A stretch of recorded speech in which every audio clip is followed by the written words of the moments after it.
तो मैं आपसे कह रहा था कि एक राजा था और उस राजा को ईश्वर के दर्शन हो गए। तो उस राजा इतना भला व्यक्ति था, उसने कहा कि ये जो दर्शन है ना, तुम मेरी जनता को भी दो, मेरी प्रजा को भी ये दर्शन तुम्हें देने चाहिए। तो उनका, तुम यार राजा, तुम मूर्ख मूर्ख तो नहीं है क्या? प्रजा प्रजा करता रहता है हर समय प्रजा। प्रजा डिजर्व नहीं करती है। तुमने दर्शन कर लिए, बात खत्म। मैं तुमको प्राप्त हो गया, बात खत्म। राजा ने कहा नहीं, मैं तुमसे प्रार्थना करता हूँ मेरी प्रजा। कहा ठीक है, सुबह लेके आना प्रजा को। और प्रजा आई। राजा ने कहा सबको कि भैया ईश्वर कल दर्शन देंगे, चलो तुम सब चाहते हो कि ईश्वर दर्शन दे। और पूरी प्रजा चली। तो पूरी प्रजा को पहले दिखा एक आपका चांदी का ढेर। तो कहते हैं आप 50% लोग चांदी के ढेर की तरफ चले गए, 50% जनता रह गई। सोचा यार चांदी बड़ी चीज थोड़ी है, ईश्वर बड़ी चीज है, चलो उधर परमात्मा ही मिल रहे हैं, परम शक्ति मिल रही है। थोड़ी देर बाद मिला एक सोने का ढेर। वो बाकी 50% गायब, राजा के साथ बची रानी। थोड़ी देर बाद मिला हीरो का ढेर, रानी भी गई। राजा फिर से अकेला पहुंचा ईश्वर के पास। ईश्वर ने कहा कि तुम्हारे लोग कहाँ हैं जो तुम कहते थे कि मेरी प्रजा मेरे साथी? तो राजा ने बस हाथ जोड़कर एक ही बात की कि जी मैं समझ गया, मैं सब कुछ समझ गया, तुम जो समझाना चाहते हो वो मैं समझ गया। कि शुरुआत में हम सब उत्साही होते हैं, लेकिन मंजिल, क्या हमारा उद्देश्य है, हम उसको पाने के लिए अपना सर्वस्व लगाते हैं? क्या आप अपने सिलेक्शन होने के लिए, अध्ययन को करने के लिए अपनी बाकी उन गैर जरूरी चीजों को छोड़ सकते हैं?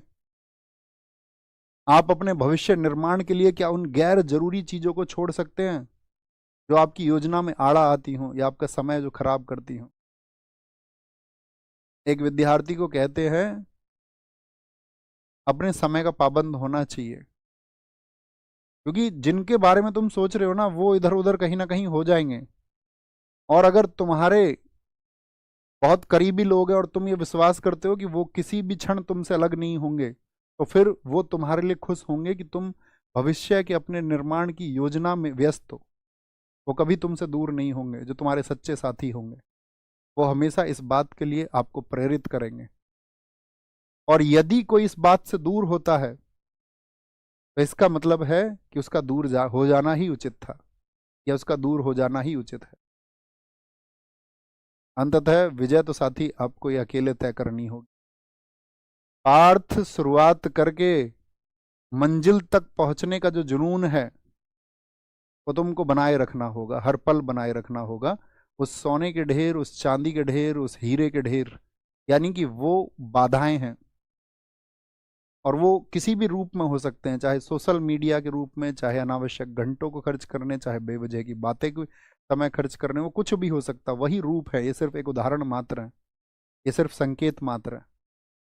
और आप मंजिल तक पहुंचोगे या नहीं, वह भी संकेत मात्र है, ईश्वर के रूप में है वह मंजिल।